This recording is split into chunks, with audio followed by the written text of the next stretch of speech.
diapositiva, quizás con un poco más de texto, pero tratar de que no estén muy sobrecargadas las diapositivas. Eso sería, y que más que nada tengan bastante imágenes de lo que es laboratorio.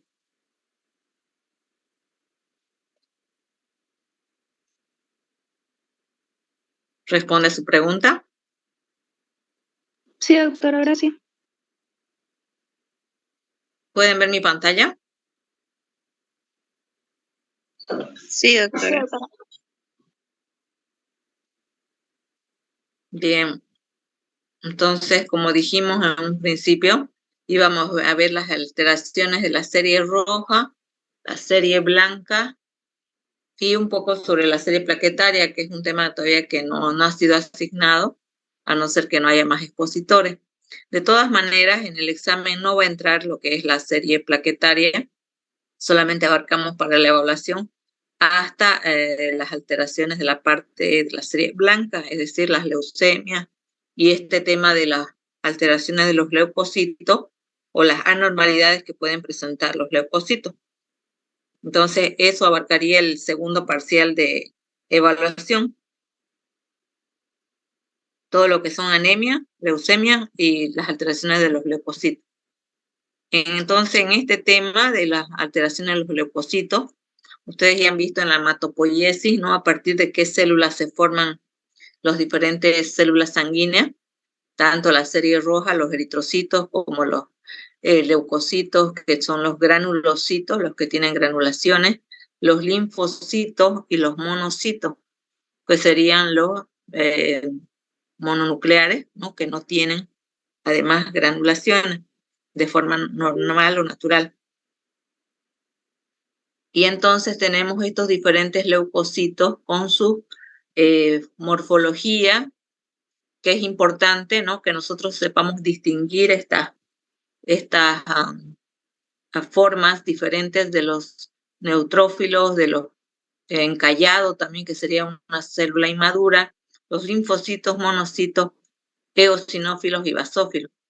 Si vemos, no todos son idénticos, ¿no? Podemos ver acá, por ejemplo, el neutrófilo tiene de 3 a 5 lóbulos, eso ustedes lo han visto en morfología de hematología 1. Los callados que no tienen ese hilo de cromatina que une a los segmentos, que tendría que estar segmentado, ¿no? Por eso se llama neutrófilo o segmentado. Y el linfocito, que abarca casi todo el citoplasma, su núcleo, y que su tamaño está en relación a ligeramente más grande que un eritrocito de tamaño normal, si vemos el tamaño. Entonces, todas esas características en cuanto a morfología me permiten distinguir cada tipo de célula. En el caso de los monocitos, que sabemos que son hasta 3 veces más grandes, ¿no? en su diámetro en relación a los eritrocitos, y que generalmente su núcleo es irregular, arriñonado, dicen muchas bibliografías, pero en realidad es un núcleo muy irregular, vemos acá todas estas formas, y que su cromatina no es condensada como el linfocito, que es el otro mononuclear, porque vemos, ¿no? Que está su cromatina bien apretada, bien densamente teñida. En cambio, el monocito tiene una cromatina laxa, una cromatina dispersa. Entonces, además, presenta muchas veces, si está activado este monocito, ¿cómo se llaman? Estas vacuolas, ¿no? Que significa que está en pleno proceso de fagocitosis. Entonces, cuando vemos estos monocitos con vacuolas, neutrófilos con vacuolas, nos va a indicar que posiblemente el paciente está con un proceso infeccioso, ya sea por levaduras o sea por bacterias, y entonces están fagocitando, están en pleno proceso de defensa. Los eosinófilos, que tienen esos gránulos color, dependiendo de la coloración del colorante que usemos, ¿no? Rojo, naranja, café, un tanto café, también algunos otros colorantes. Y además, la otra característica es que puede tener lobulaciones entre 2 y 3. Lo más común y lo más característico es que que tiene como unos lentes, ¿verdad? Que son 2 lobulaciones prominentes, pero que también pueden haber algunos con 3 lobulaciones. El basófilo, que no se distingue su núcleo porque es un núcleo, además que es polimorfo, también igual segmentado, pero no se distingue esos segmentos porque está lleno de granulaciones basófilas. Basófilas, ¿por qué? Porque agarran el colorante azul, ese colorante azul negruzco. Entonces, eso es lo que recubre todo el interior de esta célula, y es por eso que no se logra distinguir el núcleo. Entonces, este sería el basófilo y de ahí viene su nombre precisamente. En cuanto a los valores de referencia, que lo han visto también en hematología 1, sabemos que los valores son de rangos muy amplios, ¿no? Imagínense, de 5.000 a 10.000 es un rango demasiado ancho, porque podemos tener una persona que normalmente tenga sus leucocitos entre 5.000 y 6.000, esa persona, y sin embargo, con 10.000 ya estaríamos hablando para esa persona con una leucocitosis. Lo mismo en el caso de las personas que tienden a tener de forma natural 10.000 leucocitos, 9.500, así, valores altos. Si de repente tiene 4.000, 5.000, ya estamos hablando de una leucopenia. Entonces, por eso es que estos rangos son demasiado amplios y entonces tendríamos que saber más bien los rangos individuales de cada persona para poder saber si la persona está en un proceso infeccioso, que puede ser viral o que puede ser bacteriano, ¿no? O qué etapa de la infección está, porque según la etapa también pueden subir o bajar los blancos. Entonces, eso es muy importante, saber en condiciones normales de la persona que no tiene ningún proceso infeccioso ni inflamatorio tampoco, cómo están sus leucocitos. Es decir, que cada uno de nosotros tengamos un hemograma en condiciones de control normal. Los neutrófilos y todas las demás tipos de células tenemos aquí en porcentaje, pero esto es un valor relativo en base al conteo de 100 células, a cuánto corresponden cada una de estas. Sin embargo, vamos a ver más adelante que más nos interesa, al menos en los neutrófilos y los linfocitos, para hablar de que si tienen bajos o altos, tendríamos que tomar en cuenta el valor en valor absoluto. Entonces tenemos acá que la leucopenia se consideraría menor a 5.000, sin embargo tenemos algunas personas que no tienen infección ni nada y normalmente sus blancos están entre 4.000 y 5.000, algunos hasta entre 3.500 y 4.000, entonces hay una variabilidad bastante amplia. Los leucocitos, por lo general, ¿no? El límite es 10.000, pero hay casos de personas que normalmente tienen entre 9.000 y 10.000 u 11.000 incluso. La neutropenia, que tendría que ver con valores según el valor absoluto, de 1.500 neutrófilos por debajo.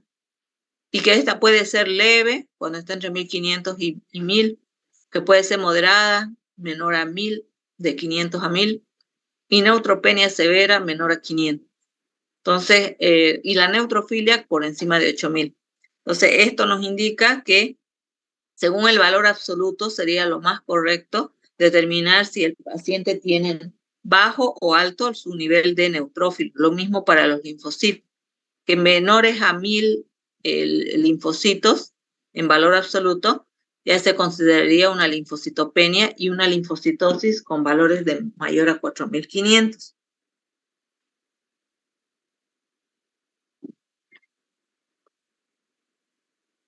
Siguiendo con los cambios cuantitativos en cuanto al valor de glóbulos blancos, en el caso de los neutrófilos, eosinófilos y basófilos, se coloca el sufijo filia cuando están elevados, ¿no? Cuando están aumentados.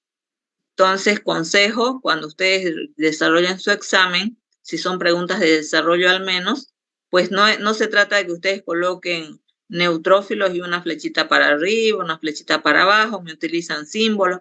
Tenemos que usar los términos apropiadamente según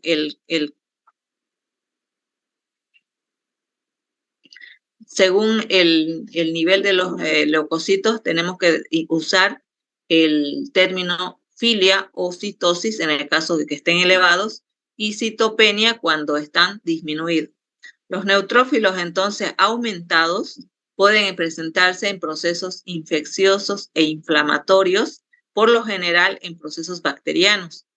También puede ser una respuesta al estrés, algunos casos de cáncer o malignidades, cirugías Postcirugía también tiende a haber una elevación.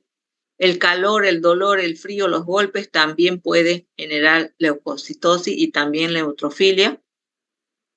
Y algunos medicamentos que nos pueden causar este tipo de elevación. Los eosinófilos aumentados, enfermedades dérmicas de la piel, parasitosis, pero no cualquier parásito. Ahí hay que hacer un hincapié en el que son parásitos que tendrían que haber estimulado la mucosa, ya sea del intestino o de algún tejido en el cuerpo, ¿no? Porque si es un parásito que se mantiene en la luz del intestino, en la parte de la luz, es decir, en la parte del espacio libre, entonces ahí no estarían estimulando la parte de la mucosa y por lo tanto no necesariamente va a haber un aumento de eosinófilos, por más que el paciente tenga parásitos, por ejemplo, los helmintos. Pero si ese helminto pasa y hace el ciclo de los por la vía pulmonar, como sabemos, entonces ahí sí va a tener contacto con tejidos y puede estimular la producción de eosinófilos. Entonces, también tenemos en caso de las enfermedades parasitarias, ¿no? Tomando en cuenta esa condición. Rechazo a trasplante, en caso de trasplante, podría también presentarse esta eosinofilia. En los trastornos mieloproliferativos, como es la leucemia mieloide crónica, por ejemplo, cuando les toque hablar de ese tema, vamos a ver que hay eosinofilia y basofilia también. En el caso del asma, los pacientes que tienen asma o que tienen algún tipo de alergia, también presentan eosinofilia permanentemente. Los basófilos estarían aumentados en caso de trastornos mieloproliferativos, reacciones de hipersensibilidad y colitis ulcerativa. Entonces, muy relacionados también con los eosinófilos, estarían en procesos agudos de alteraciones alérgicas. Colitis ulcerativa, condiciones inflamatorias crónicas y, como decíamos, ¿no?, en la leucemia mieloide crónica. La monocitosis estaría presente en caso de infecciones crónicas, como ser el caso de la tuberculosis, algunos procesos malignos también, algunos tipos de tumores o cáncer, leucemias con un fuente componente monocítico. Hay un tipo de leucemia que va a ser en relación a los monocitos, que van a estar incluso los monoblastos, es decir, células inmaduras, y la falla de médula ósea que puede también ocasionar este tipo de desorden de la producción de exceso de monocitos. En cambio, la neutropenia, eosinopenia, vasopenia, monocitopenia, es decir, la disminución de estas células, en el caso de los neutrófilos, por algunos medicamentos como el cloranfenicol, pueden ocasionar esta disminución de la producción de neutrófilos. Los pacientes que están con cáncer y que están bajo tratamiento quimioterápico, se le bajan por debajo incluso de 2000 blancos y tienen una neutropenia o desaparecen incluso en muchos casos los neutrófilos y tienen solamente linfocitos al hacer el hemograma. La enfermedad infecciosa también puede ocasionar en un cierto momento, cuando los neutrófilos migran del torrente sanguíneo y van al foco infeccioso donde está la herida, donde está el pleno proceso de defensa, como ser donde se forman estas células, ¿no?, de generación, que sería entonces lo que nosotros observamos como pus, ¿no? Entonces, cuando existe este tipo de reacción a nivel de tejido, los neutrófilos van a verse disminuidos en el torrente sanguíneo porque van a migrar hacia ese tejido. La enfermedad autoinmune también puede llevarnos a una neutropenia. La eosinopenia, en caso de infecciones agudas, desaparecen los eosinófilos cuando estamos en pleno proceso infeccioso bacteriano agudo. Pacientes con sepsis desaparecen sus eosinófilos y es de buen pronóstico que empiecen nuevamente a aparecer, que basta que encontremos un eosinófilo, significa que el paciente ya está empezando a mejorar su condición de infección y que los antibióticos entonces están funcionando bien. La hormona también, en el caso de la adrenocorticotrópica, podría generar una disminución de los eosinófilos. La aplasia de médula ósea, cuando tenemos la anemia plástica, por ejemplo, hay una leucopenia, anemia, plaquetopenia, con también la desaparición de eosinófilos. Vasopenia, los basófilos disminuidos, tratamiento con esteroides o procesos inflamatorios también. En caso de monocitopenia, los procesos autoinmunes y las leucemias de células peludas o linfocitos peludos, en esos casos también vamos a ver una disminución o casi una desaparición de monocitos, al menos en el conteo de 100 células. Entonces decíamos que se considera neutrófilos disminuidos por debajo de 1500 en valor absoluto, y estos procesos infecciosos, como ser la sepsis, ¿no? En pacientes que están en emergencia, que ingresan con sepsis, o pacientes de terapia intensiva, generalmente vamos a encontrar estos casos, o algunos pacientes de cirugía que han cursado con una infección intrahospitalaria. Entonces, estas infecciones severas pueden llevar a neutropenia. En el caso de fiebre tifoidea, brucelosis o tuberculosis miliar también. Algunos medicamentos como las sulfonamidas, antibióticos, analgésicos y drogas tiroideas pueden llevar a una disminución de los neutrófilos. En caso de enfermedades hematopoyéticas como ser la anemia megaloblástica, el agranamiento o hiperesplenismo también del bazo. También en caso de lupus, en síndrome mielodisplástico, radiaciones ionizantes para tratamiento por cáncer, el shock anafiláctico también puede llevarme a una neutropenia, y pacientes caquésticos. ¿Qué sería la caquexia? Sería pacientes aquellos que están muy agravados y están, como quien dice, a un paso de fallecer, ¿no? Entonces, están muy agravados y hay una crisis. En ese momento puede haber una disminución marcada de neutrófilos o una neutropenia cíclica cuando tenemos esos procesos de proliferación bacteriana y que luego migran hacia un tejido y ahí migran los neutrófilos y entonces va bajando y va subiendo los neutrófilos. En cambio, en este caso serían procesos infecciosos agudos con neumonía, meningitis, amigdalitis, todo lo que son procesos infecciosos con abscesos o septicemia. Caso del cólera, la fiebre reumática aguda pueden llevar a una neutrofilia. Inflamaciones como ser vasculitis, hemorragias agudas, hemólisis aguda. Enfermedades mieloproliferativas como la leucemia mieloide crónica, la trombocitosis esencial, mielofibrosis, policitemia vera, son procesos mieloproliferativos que van a tener neutrofilia. Las intoxicaciones por problemas metabólicos como ser uremia alta, acidosis, eclampsia y gota también pueden llevar a una neutrofilia. El envenenamiento, ¿no? Mercurios y otros tipos de químicos también pueden llevar a una neutrofilia. En caso de necrosis tisular en pacientes quemados o que haya, en el caso del infarto agudo de miocardio también, o gangrena, hay una destrucción de células y eso también puede provocar el aumento de neutrófilos, ya que estos lo que realizan su función de fagocitosis. La eosinofilia ya habíamos indicado, ¿no? En casos de alergias, rinitis alérgica, urticaria, asma bronquial. La infestación por parásitos como aquellos que penetran a tejido, ¿no? Como son los quistes hidatídicos, las estrongiloides, cisticercosis, fasciola, larva migrans cutánea, ¿no? Para que nos demos cuenta que son parásitos que llegan a penetrar a tejidos. De esa manera estimula la producción de eosinófilos. Las enfermedades cutáneas difusas, como ser el eritema multiforme, el pénfigo, las enfermedades hematopoyéticas, como la enfermedad de Hodgkin, leucemia mieloide crónica, linfomas, enfermedades reumáticas, como ser la artritis reumatoide, la escleroderma, enfermedades gastrointestinales, como ser la gastroenteritis eosinofílica, colitis ulcerativa o enteritis regional.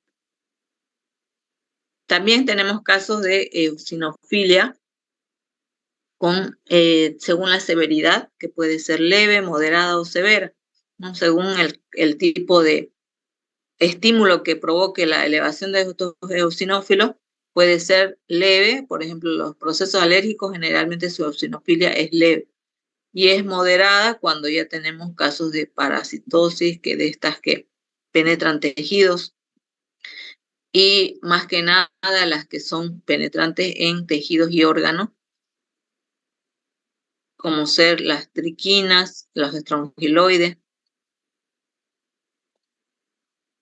También tenemos algunos cuadros de algunos pacientes que tienen síndrome hipereosinofílico, y en este caso, en realidad, más bien no tienen una causa que se pueda reconocer en el momento, que se pueda distinguir.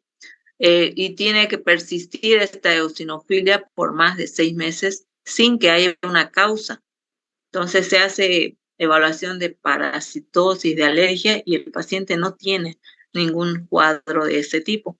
Y sin embargo, tiene permanentemente elevados sus eosinófilos. Entonces, generalmente son pacientes mayores de 50 años, aunque también puede aparecer en cualquier edad. La cantidad elevada de eosinófilos puede dañar el corazón, los pulmones, el hígado y la piel, ya que sus granulaciones del eosinófilo, si esta célula llega a liberarlos, esos gránulos, son muy tóxicos para estos órganos. Los síntomas de este síndrome dependen de los órganos dañados, y puede haber pérdida de peso, fiebre, sudores nocturnos, dolor del pecho, tos, fatiga. Otros síntomas como ser erupciones cutáneas, dolor generalizado, debilidad, confusión y hasta coma. El síndrome se diagnostica cuando se detecta el incremento persistente de eosinófilos, demostrando un daño de esos órganos. La linfocitopenia, que sería el valor menor a 1.500 células por milímetro cúbico, se puede dar en estos pacientes con virus del VIH, destrucción incrementada por quimioterapia en pacientes con cáncer, o por radiaciones también, o pacientes con enfermedades autoinmunes que están usando corticoides. También debido al estrés, producción disminuida, entonces puede ocasionarse a partir de enfermedades malignas como ser la enfermedad de Hodgkin y el HIV. El lupus eritematoso, la insuficiencia renal, la tuberculosis miliar y la miastenia gravis están entre otras causas de linfocitopenia. En cambio, la elevación de los linfocitos puede ser por algunos procesos infecciosos, como ser virus, ¿no?, de papera, rubeola, sarampión, parásitos como ser la toxoplasmosis, o bacterias como ser la Bordetella pertussis, que genera una tos, ¿no?, que los pone azul a los bebés, que es muy común en los bebés que han sido infectados por adultos. Leucemias linfáticas crónicas en la LLC, o leucemia linfoide crónica, y en caso de neutropenia con linfocitosis relativa. Es decir, si hay una disminución de neutrófilos, el que se va a elevar aparentemente son los linfocitos. Se va a ver una linfocitosis relativa en cuanto al recuento relativo. La linfocitosis atípica, que tiene mayor al 12% de linfocitos atípicos, estos linfocitos que son más grandes, decíamos que el linfocito normalmente es casi ligeramente más grande que un eritrocito normal, pero sin embargo este es mucho más agrandado, casi una y media parte o 2 veces, ¿no?, el diámetro.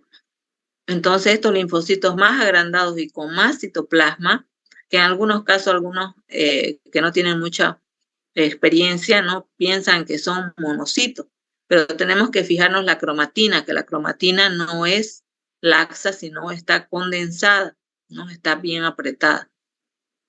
Tenemos los virus como ser el citomegalovirus, el Epstein-Barr, tenemos la toxoplasmosis y otros tipos de, como ser las hepatitis virales, hepatitis infecciosa, la neumonía viral.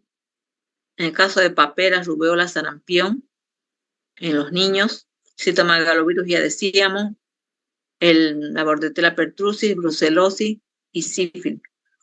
También en reacciones a algunos tipos de medicamentos. Los monocitos, que está presente en este caso de tuberculosis, brucelosis, Si hay una recuperación y presenta neutropenia, también los monocitos van a verse aumentados. Después de una neutropenia, entonces se va recuperando y los monocitos son los que aparecen porque estos también tienen mayor capacidad fagocitaria, ¿no? Después de los neutrófilos. Los neutrófilos hay más cantidad y ellos son los que fagocitan, pero una vez que ya se ha bajado la cantidad de neutrófilos, entonces requiere la presencia de monocitos, por eso se ven aumentados. La leucemia mielomonocítica crónica, también que está dentro de los procesos de cáncer de la sangre, ¿no? Que sería la leucemia. En sangre periférica, más de 1000 monocitos, tendría que hacer el recuento. La leucemia aguda monocítica también, tanto la LMC como la LMA, o leucemia mieloide aguda, mielomonocítica aguda. Lupus, artritis reumatoide, malaria, tripanosomiasis y tifus están entre otros procesos infecciosos. La basofilia, los basófilos aumentados, en realidad, por ejemplo, para los basófilos no tenemos la forma de distinguir una basopenia cuando están bajos porque su valor es de 0, ¿no? 0 a 1. Entonces, normalmente, si estuviesen más de 1% en el recuento relativo, ya estaríamos hablando de basofilia. Pero sin embargo de basopenia no podríamos mencionar porque su valor es de 0 a 1. La leucemia mieloide crónica presenta basófilos aumentados. En caso de la crisis blástica o la fase acelerada de la leucemia mieloide crónica, y en síndromes mieloides, como ser también además la policitemia vera. La reacción leucemoide, entonces tenemos leucocitosis importante que semejan cuadros de leucemia. La reacción leucemoide sería un cuadro donde hay una permanente elevación de leucocitos muy notoria, más de 50.000, pero esto es transitorio, no es que es el paciente, como el caso de las leucemias, si no hay un tratamiento para el cáncer, no se va a poder bajar estos leucocitos. En cambio, en la reacción leucemoide es generalmente una respuesta, una reacción a algún proceso, ya sea infeccioso, algún proceso de inflamación aguda también, pero en el caso de los neutrófilos van a presentar por lo general células maduras y algo de bastonados, callados. En cambio, en las leucemias, la leucemia mieloide crónica va a presentar muchas células inmaduras y en diferentes estadios de maduración. La fosfatasa alcalina leucocitaria va a estar disminuida en la leucemia mieloide crónica y en cambio en la reacción leucemoide va a estar incrementada. Los basófilos, eosinófilos y monocitos frecuentemente están presentes en la leucemia mieloide crónica, en cambio en la reacción leucemoide muchas veces desaparecen. Las plaquetas en la leucemia mieloide crónica también va a presentar trombocitosis normalmente, aunque en algunos casos puede haber trombocitopenia transitoria. Sin embargo, en la reacción leucemoide, por lo general, no hay trombocitopenia y tampoco están muy altos sus plaquetas. En la sangre periférica se pueden ver células inmaduras, decíamos, en el caso de la leucemia, formas anormales, policromatofilia o células inmaduras de los glóbulos rojos. En cambio, en la reacción leucemoide, la serie roja no necesariamente tiene que estar afectada, a no ser que el paciente además tenga algún tipo de anemia. La médula ósea en la leucemia es anormal, va a presentar un tipo de células inmaduras anormalmente aumentadas, ¿no?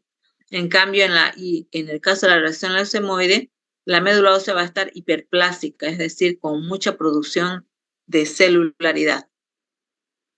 Entonces, la reacción leucemoide puede ser además de tipo mieloide, linfoide o monocítica. En el caso de la mieloide, puede estar presente en endocarditis, neumonía, septicemia, leptospirosis, casos de cáncer como ser de colon, de riñón, pacientes quemados o mujeres con eclampsia, envenenamientos por mercurio, hemorragia aguda, hemólisis aguda, recuperación de agranulocitosis. Puede ocurrir que un paciente han desaparecido sus granulocitos y empieza a producir de manera exagerada los neutrófilos. La reacción leucemoide de tipo linfoide puede ser por un proceso de mononucleosis, de Bordetella pertussis, sarampión o también por tuberculosis. Casos de neoplasias como ser cáncer de estómago y cáncer de mama también van a presentar reacción leucemoide linfoide y la monocítica en la tuberculosis.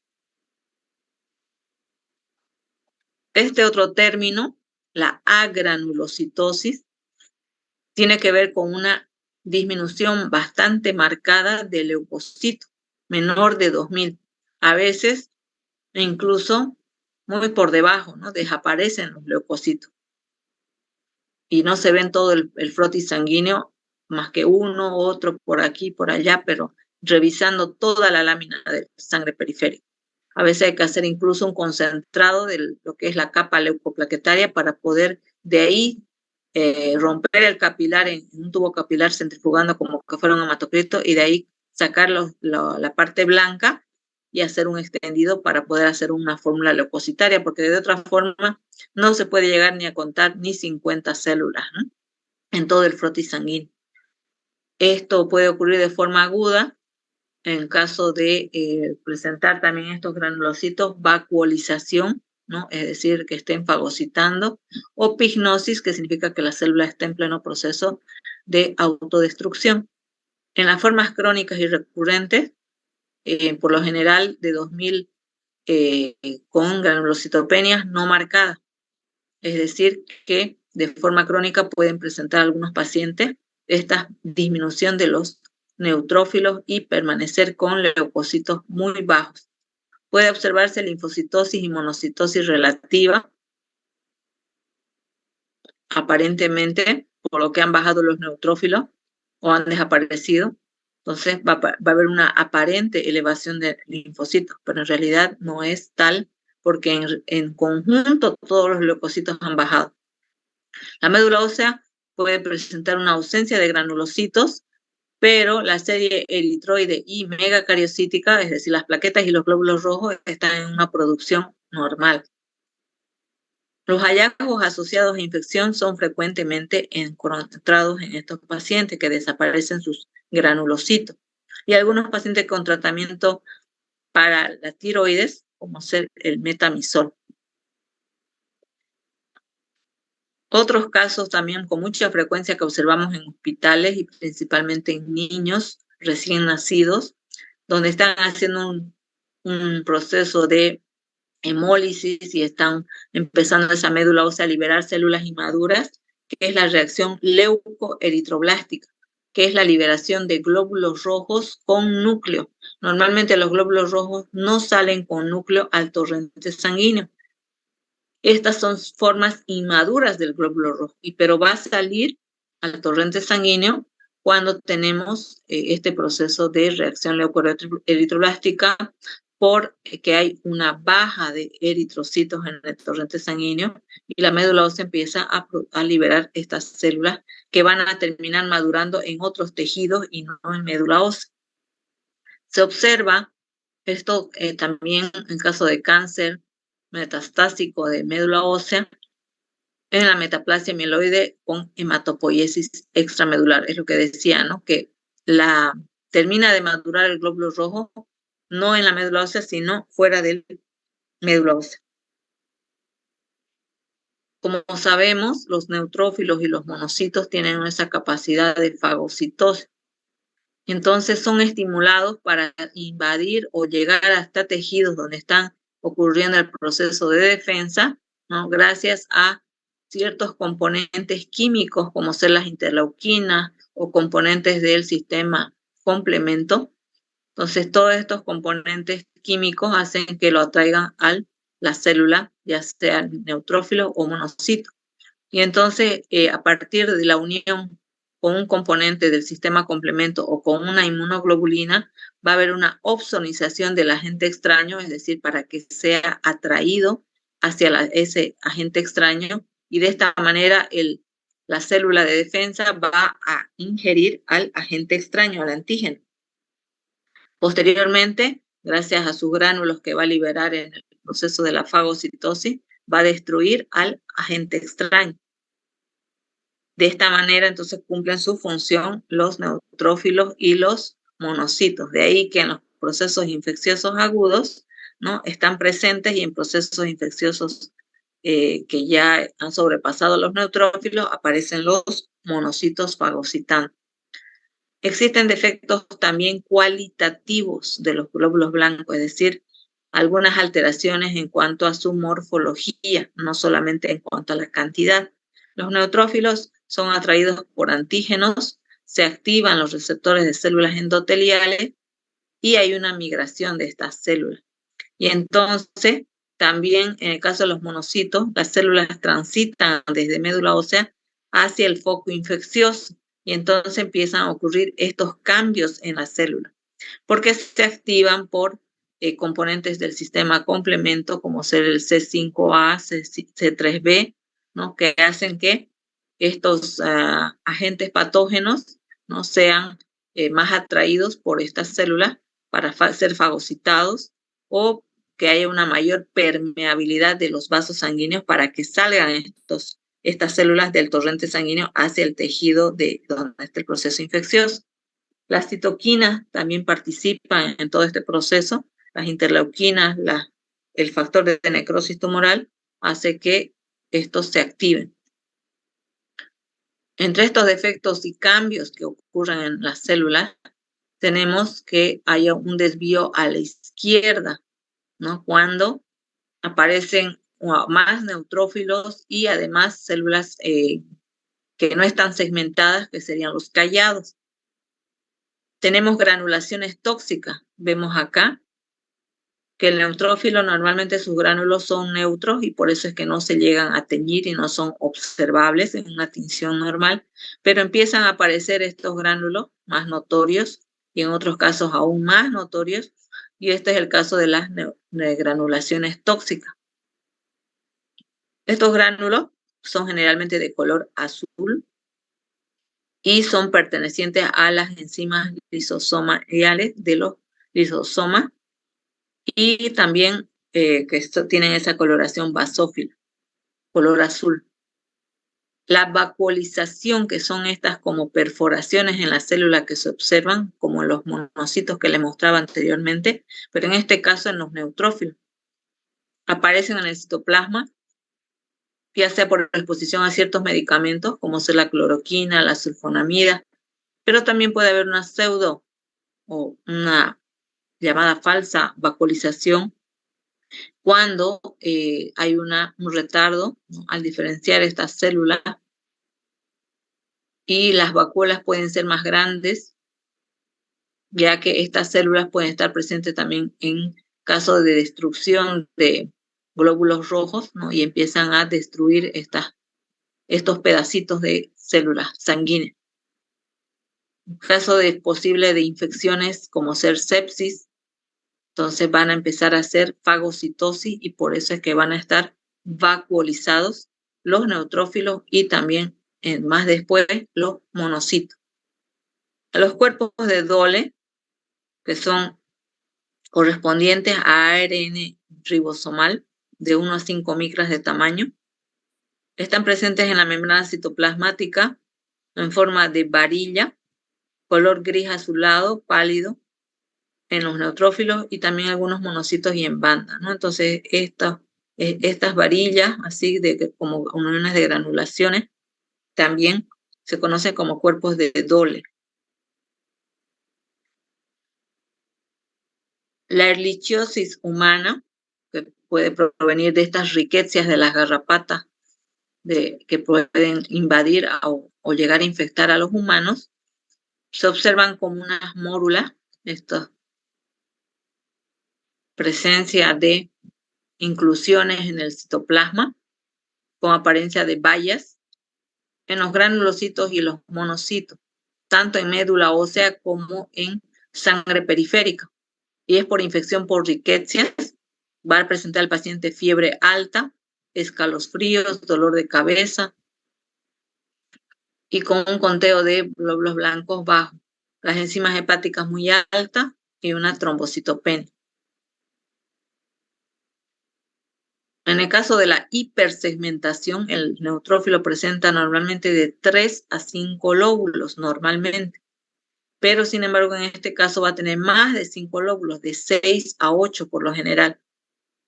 Está presente en la enfermedad como ser deficiencia de vitamina B9, B12, que es la anemia megaloblástica. También la anemia perniciosa, que al final es lo mismo porque es una deficiencia de vitamina B12, pero en este caso es porque no se absorbe la vitamina B12 debido a que no hay una proteína, un factor intrínseco que ayuda a absorber la vitamina B12. Entonces va a haber una macrocitosis, vemos acá los eritrocitos, que son macrocitos, oval, y además neutrófilos polisegmentados, también se los conoce, o hipersegmentados. Los trastornos hereditarios de los leucocitos, es decir, con alteración genética, presentan gránulos oscuros en neutrófilos, linfocitos, monocitos, eosinófilos y basófilos, y se supone que hay un depósito de lípidos con producción reducida de mucopolisacáridos. Está presente en las líneas celulares, a diferencia de los gránulos tóxicos en los neutrófilos y los monocitos. Normalmente, en un monocito, en un linfocito, yo no voy a encontrar estas granulaciones, pero en este caso, por un problema hereditario genético, puede encontrarse estos depósitos de lípidos, ¿no?, en su interior. También están los cuerpos similares al de Dole, que son las de anomalía de May-Hagelin, más grandes en el citoplasma de los neutrófilos, acompaña con trombocitopenia. Vemos acá una plaqueta muy grande, pero en general han desaparecido las plaquetas, o plaquetas gigantes. Entonces, este es otra anomalía de tipo genética. Chediak-Higashi es un síndrome de un trastorno autosómico con gránulos neutrófilos que están en forma de color púrpura o gris grande, vemos acá en el citoplasma, y los linfocitos y monocitos con gránulos rojos simples también. Hay un defecto a nivel de la secreción de los lisosomas. También hay una funcionalidad con fallas en cuanto a la quimiotaxis para que estos neutrófilos sean atraídos hacia el sitio de infección. Entonces no tienen una buena función bactericida, ¿no?, contra las bacterias. Estos niños tienen entonces, los que nacen con este problema, tienen generalmente neutropenia, presentan albinismo, ¿no?, que es la pérdida del pigmento, fotofobia e infecciones recurrentes por Staphylococcus aureus. Una función plaquetaria y un sangrado anormal en los vasos pequeños, tienden a tener sangrados. Entonces es un tipo de inmunodeficiencia. La anomalía de Pellier-Huet, que es la hiposegmentación, en vez de que hayan 3 a 5 lóbulos, en este caso más bien hay 2 lóbulos nada más en el caso de neutrófilo, o incluso en algunos casos más severos, pareciera que ni siquiera está segmentado el núcleo. Entonces tiene en forma de binoculares, pero va a depender si es homocigoto o heterocigoto para este tipo de anomalía en su herencia. En el frotis sanguíneo se podría encontrar como que todos fueran callados. Sin embargo, no son callados, son segmentados, pero son hiposegmentados, ¿no? Es decir, tiene solamente 2 lobulaciones.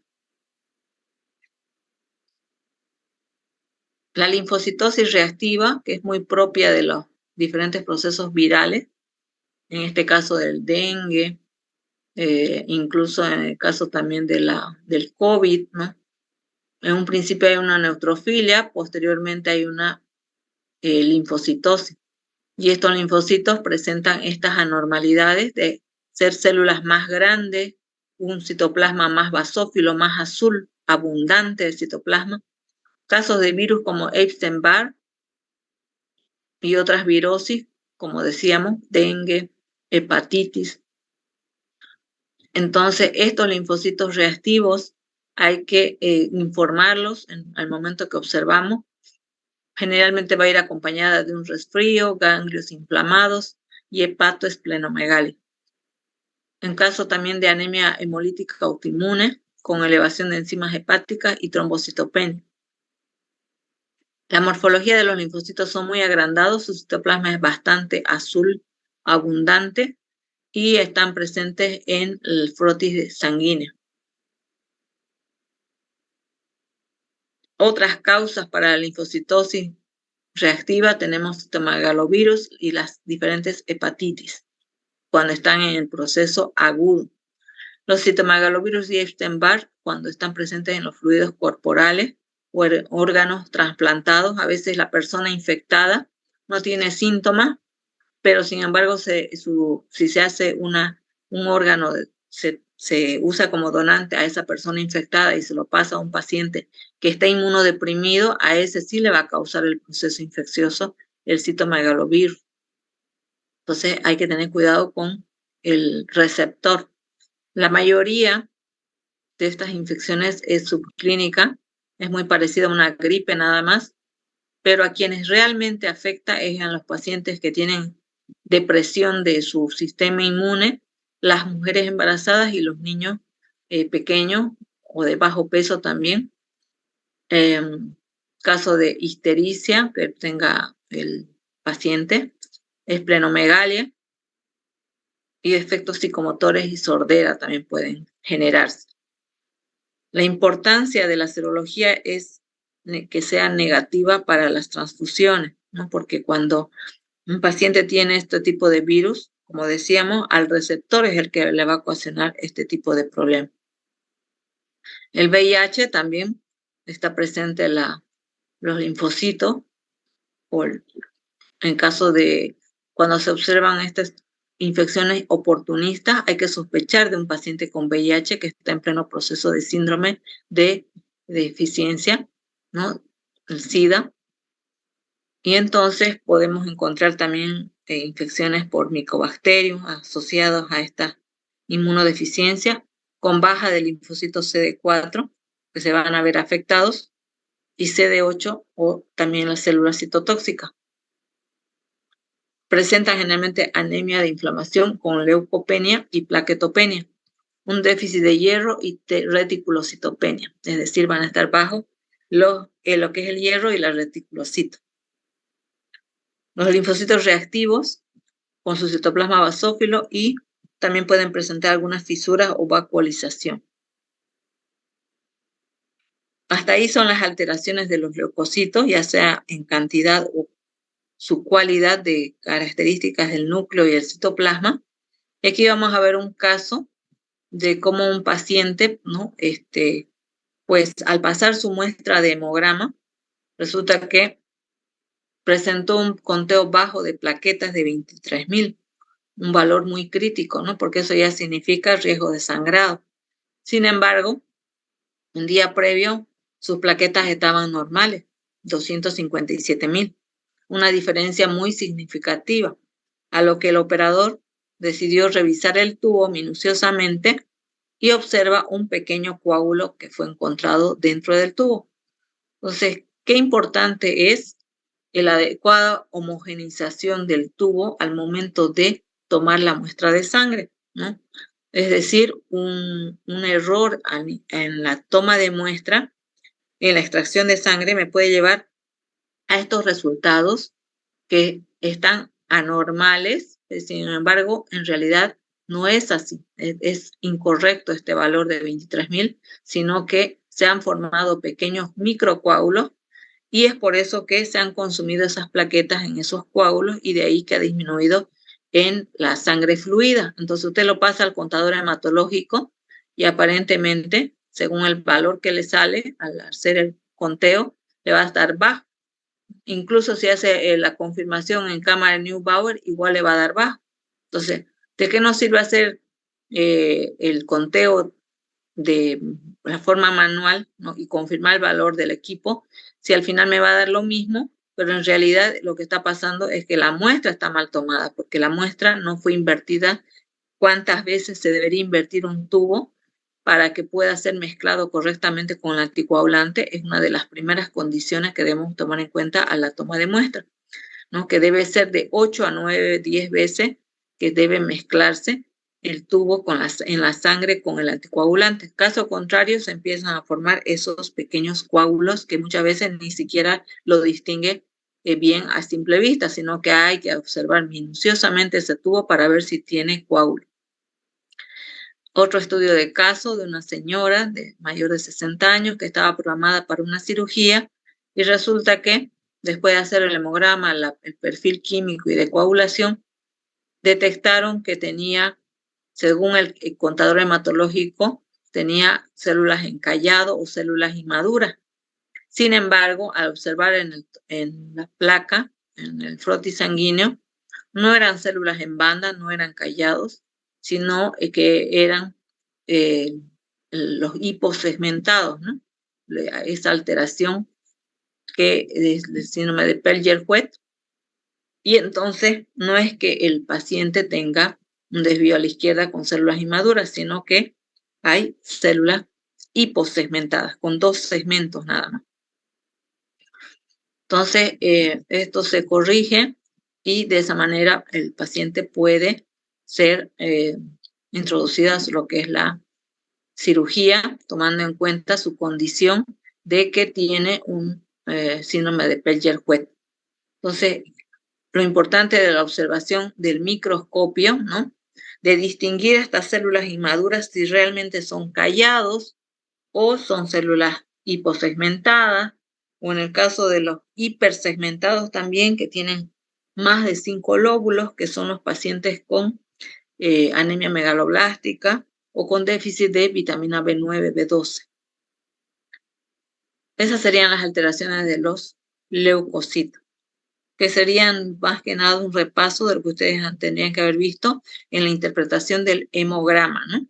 Y un poquito más. ¿Alguna pregunta, jóvenes?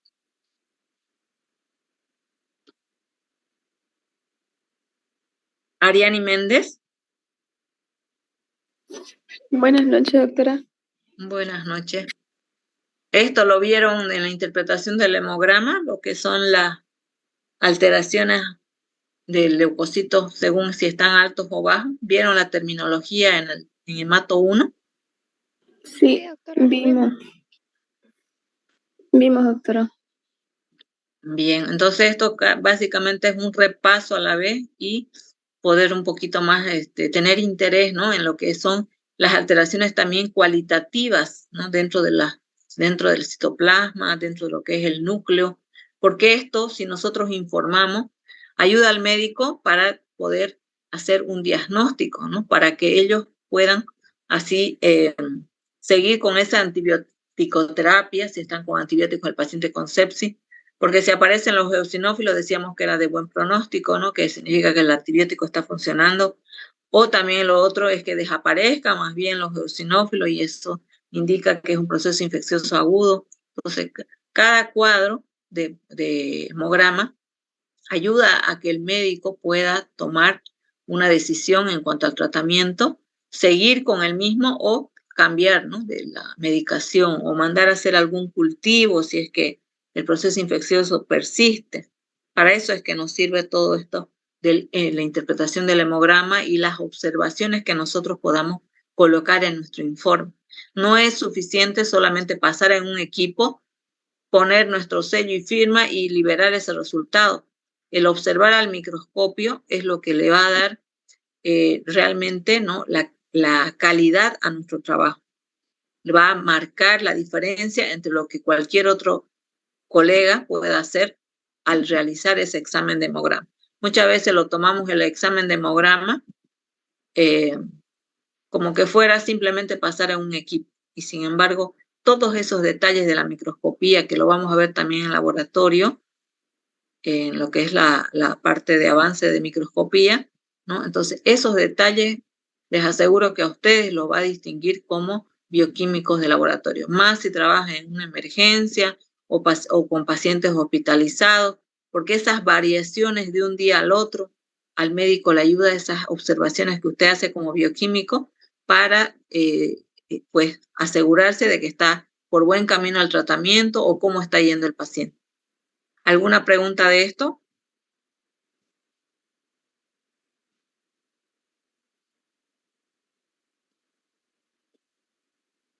Fabio Mojica. No, doctora, todo bien. ¿Todo bien? A ver, les encargo, no se olviden para lo que es la lista de asistencia. Kevin Diego, por ejemplo, no tiene grupo y están sus dos nombres, sus dos apellidos. Ya dijimos que es un nombre, un apellido y su grupo, ¿verdad? Entonces, respecto a las exposiciones, ¿no hay preguntas, jóvenes? Johan también. Tiene Johan Doctora, Martínez vamos a Rodríguez. comenzar las exposiciones después de los parciales, ¿no? Sí, sí.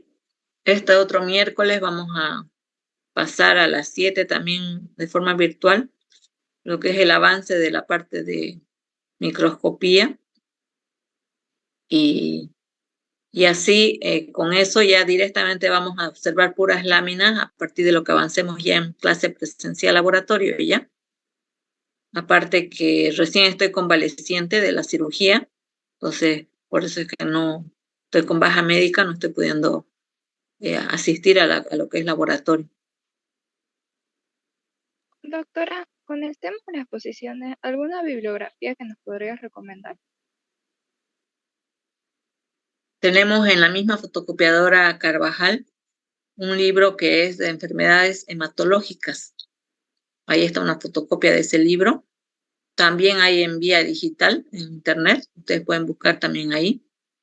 Enfermedades hematológicas, están ahí las diferentes anemias y alteraciones de la serie blanca, también lo que es la leucemia.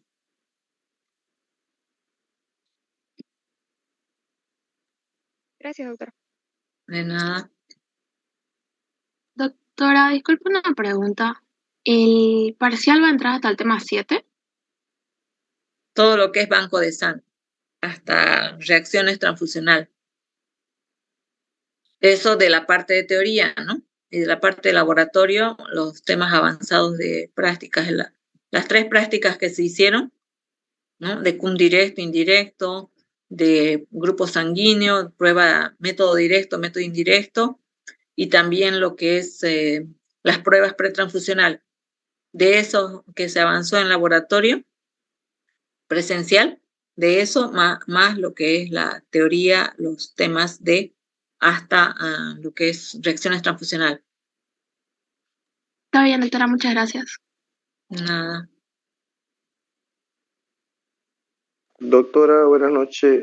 La diapositiva de estos temas la va a subir al grupo también de WhatsApp. Sí, se los voy a pasar. De anemias creo que ya se los pasé. El de reticulocitos de ayer también se le pasó. Faltaría este de leucocitos, ¿no? Ya está bien, doctora, gracias. Nada. Bien, con eso me despido entonces, jóvenes. Si no hay preguntas, de todas maneras, en el grupo WhatsApp, cualquier duda que tengan, ya saben, para presentar en formato Word su informe más sus diapositivas, ¿no? Porque las diapositivas es un resumen de su informe. Entonces, más que nada, lo que hay que hacer más hincapié en las diapositivas son las imágenes, ¿no? Lo que es la microscopía, en las alteraciones de las anemias o de las leucemias, eso, más que nada. Con eso me despido. Que tengan buenas noches, jóvenes. Buenas noches, doctora. Buenas noches, doctor. Buenas noches para todos. Recording stopped.